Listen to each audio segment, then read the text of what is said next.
তো প্রাইম মিনিস্টারের মেয়ের ইজ্জত, ওনার ওয়াইফের ইজ্জত ওনার কাছে যতটুকু ইম্পর্টেন্ট, পুরো বাংলাদেশ সমস্ত নারীর ইজ্জত ওনার কাছে একই ইকুয়ালি ইম্পর্টেন্ট হতে হবে। পারমিশন নিয়েছিল তারা ওয়াজ মাহফিল করবে, কিন্তু সেই ওয়াজ মাহফিলের নামে তারা দিনব্যাপী কী করেছে, বিদ্বেষ ছড়িয়েছে, হুমকি, মিথ্যাচার, গুজব। একজন দাঁড়িয়ে বললো হিজবুত তহিদ বাংলাদেশের খবর রচনা করে দিবে, একজন বললো দাঁড়িয়ে যে হিজবুত যা থাকে বাংলাদেশে থাকতে পারুক, সব থাকবে, হিজবুত তহিদ থাকবে না। এতে কি বোঝায় বলেন? চোর থাকতে পারবে, ডাকাত পারবে, সন্ত্রাসী পারবে, অর্থ লুণ্ঠনকারী পারবে, মাদক ব্যবসায়ী থাকতে পারবে, সন্ত্রাসী থাকতে পারবে, জঙ্গি থাকতে পারবে, কিন্তু হিজবুত তহিদ থাকতে পারবে না।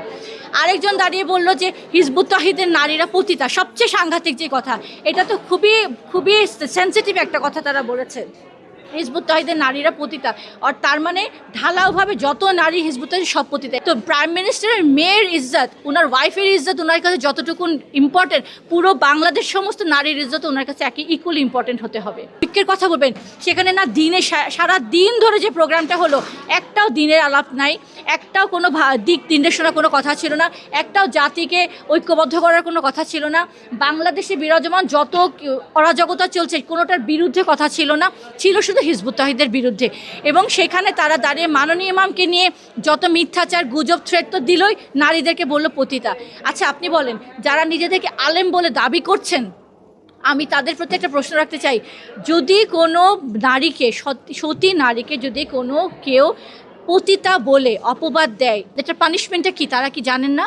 আল্লাহ কোরআনে বলেন নাই যে কোনো সতী নারীকে যদি তুমি অপবাদ দাও এবং তুমি 4 জন সাক্ষীকে যদি দাঁড় করায় প্রমাণ করতে না পারো, তাহলে তোমাকে 80টা বেতের আঘাত দেওয়া হবে এবং পরবর্তীতে তোমার কোনো সাক্ষ্য গ্রহণ হবে না। এটা কি তারা পড়ে না? তারা একজন হাফেজে কোরআন না? তারা জানে না? এবং মা মারিয়ামকে যখন ভ্রষ্টা বলে অপবাদ দেওয়া হয়েছিল, এটার জন্য ইহুদিরা 2000 বছর যে আল্লাহর পক্ষ থেকে লানত পেয়েছিল, তারা কি জানে না? ইফতের ঘটনায় আম্মা আয়েশাকে নিয়ে যখন একটা কথা উঠেছিল, তখন কি হয়েছিল? তখন আল্লাহর পক্ষ থেকে রাসূলুল্লাহর উপরে, রাসূলুল্লাহ তখন দায়িত্বে ছিলেন, তিনি তখন রাষ্ট্রপ্রধান, তিনি তখন এটার বিরুদ্ধে তাদেরকে যারা মিথ্যা রটনা করেছে তাদেরকে আইনের আওতায় এনেছেন।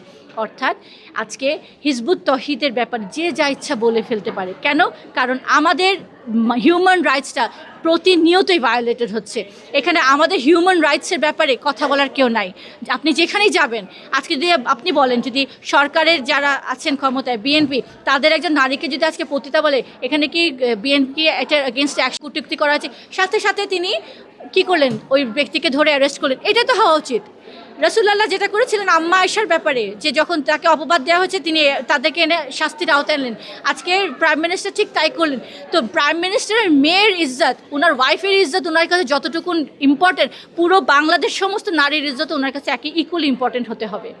এখন আমাদের কথা হচ্ছে সরকারের প্রতি, প্রশাসনের প্রতি, যারা এই উগ্র সব বক্তব্য সেখানে দিয়ে আসলো, সেখানে দিয়ে কিন্তু তারা চলে আসছে, কিন্তু আমাদের এখানে হাজার হাজার সদস্যরা আছে, তাদের জান মাল কিন্তু এখন নিরাপত্তাহীনতায় ভুগছে।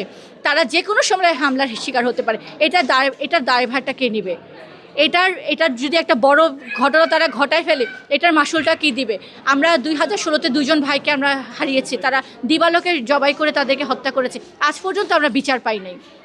তো আমাদের কথা হচ্ছে, যদি এদেরকে এখনই নিবৃত্ত করা না হয়, তাহলে তার আরও উগ্র হবে, তারা বাড়াবাড়ি করবে এবং এটা এমন একটা পর্যায়ে যাবে, তখন বাংলাদেশের ভাবমূর্তি অলরেডি ইন্টারন্যাশনালি তো নেগেটিভ হচ্ছে, আরও ভয়াবহ হয়ে যাবে।